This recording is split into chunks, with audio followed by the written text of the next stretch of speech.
Welcome back to another episode of Stand on Guard. I'm your host, David Krayden, and it's my real pleasure this morning to have as my guest Dr. Naomi Wolf, author of Facing the Beast, Courage, Faith, and Resistance in a New Dark Age. And we'll be discussing this book and a few other things momentarily.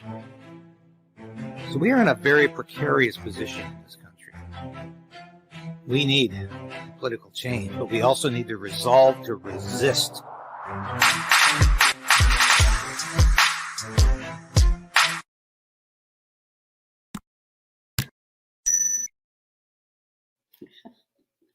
Yes, and as my cat demonstrates, please like, ring the bell, and subscribe to this program if you haven't already done so. And sometimes you got to resubscribe, as I'm finding out from my friends at Redacted, who are losing subscribers all the time, and they have to resubscribe.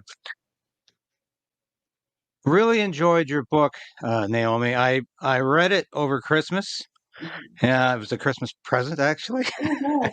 And there's so much in it, and I know your time is limited, but I just wanted to go through a few things. I highlighted a number of comments and pages, but I love how you start in your introduction by talking about that you came from the left to discover new truth or existing truth. Many of us, including myself, came from the right and discovered some new truth during the pandemic. Uh, and I changed my opinion on a lot of things that I would never have imagined possible. I supported every American war, including Iraq and Iran, Vietnam, everything. I always, historically, and whether I was in uniform or out of uniform, I supported every American war. I no longer do that. And I'm certainly not supporting Ukraine. I supported the Department of Homeland Security. I thought, great, going after those terrorists.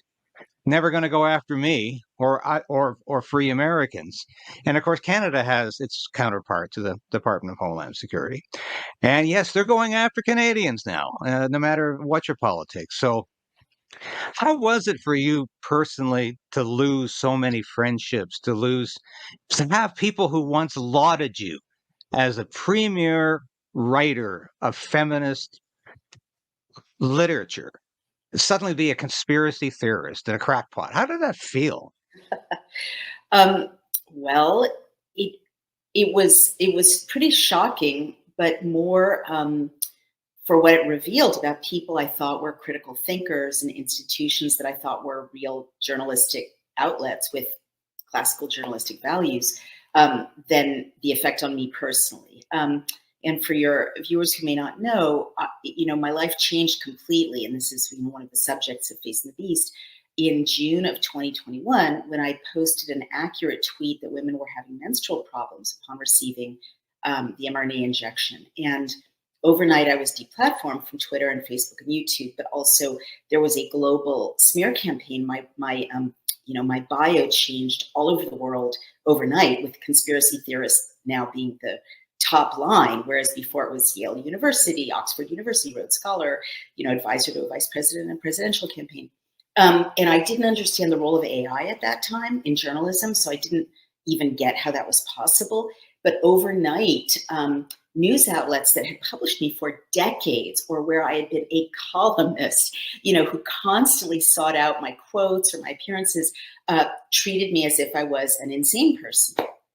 And the inner circle of global elites with whom I'd been privileged or not to be friends, suddenly dropped me, and also personal friends said they were disappointed in me, or, just kind of exiled me and my husband from family gatherings.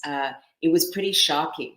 But again, what I took away from that is that there were horrible flaws in the thinking of people who I thought were critical thinkers, and in the institutions that I thought brought us truth-based information.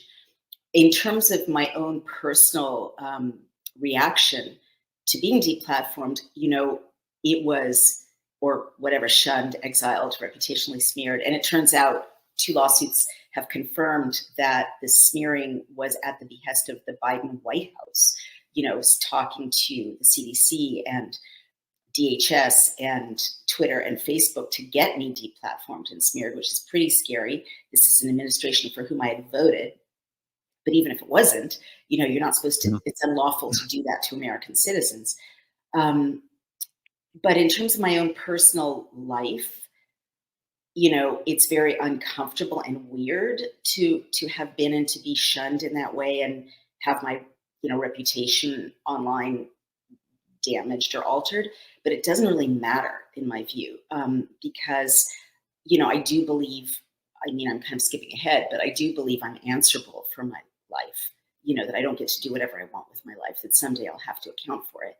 And this is so clearly a situation in which people would be dying or injured or rendered sterile or in pain for the rest of their lives if I didn't speak up. So what I'm losing or what I lost hardly matters compared to the importance of saving people's lives. It's at this juncture I'm going to ask you to move to Rumble, and we'll be giving you the address to do that.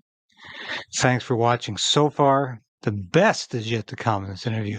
But before we move to Rumble, I just wanted to mention a couple of things about this book. And here it is again, Facing the Beast. Fantastic. Courage, Faith, and Resistance in a New Dark Age by Naomi Wolf, who is my guest today. And it has been just a fantastic read. I've got to say, buy the book. You'll read it in a couple of days. You won't be able to put it down. It straddles so many different issues that are of paramount importance right now, that are extremely relevant to our lives. And just some of the anecdotes she tells, though, I want to mention two of them. And one is how she dealt with the death of her dog named Mushroom. And this affected me because my cat, Sasha, is not doing very well right now. She's very, very ill. And we're doing everything we can to keep her healthy and alive, including prayer. But Naomi and her husband were faced with a decision about whether or not to put the dog down. And of course, this all happened during the pandemic when it was impossible to even go inside a veterinary office. You might recall that. I recall that here, us living outside of Ottawa. We could not go to our local vet, could not go inside. So if they wanted to have their dog euthanized, believe it or not, they were suggesting they do it in the back seat of the car. So they just said, no, we're not going to do this. And they just allowed the dog to die a natural death. And before the dog passed on, they were able to talk to the dog and to say that he was a good dog, and they were proud of the dog. And it was a touching story because I'm going through something like that right now with my cat. And so there are some wonderful, warm-hearted anecdotes in this book, and I encourage you to read it. Another one that really struck me was that she was talking about a brown bear that was around their house, and they live outside of New York, certainly at this juncture.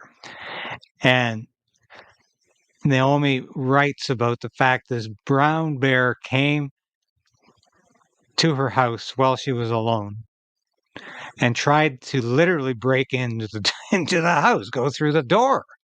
And it tried various doors to see if it could get in. And Naomi Wolf says this is like both a literal incident and a metaphor. I was going to say a literal metaphor, but that's a contradiction of terms. That's an oxymoron. But it was a literal event that also serves as a metaphor, because she's saying because they didn't chase this brown bear away when it came for the garbage, when it was on their property, when it was slumming, essentially, the bear was slumming, it became more aggressive, more intimidating, and more aware of its power over this household. So Naomi Wolf says it's like allowing the state to usurp your constitutional rights, to take more and more power away from you. And as you relinquish control, as you relinquish your rights to the state, it continues to encroach upon your front door. It continues to be an element of control.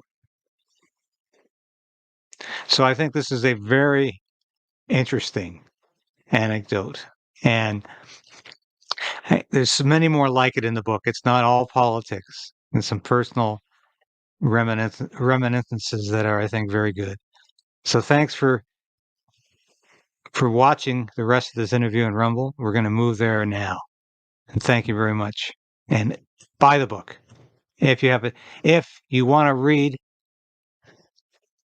a really good treatise on the pandemic and the overreach of the state, this is the one. Thanks for watching.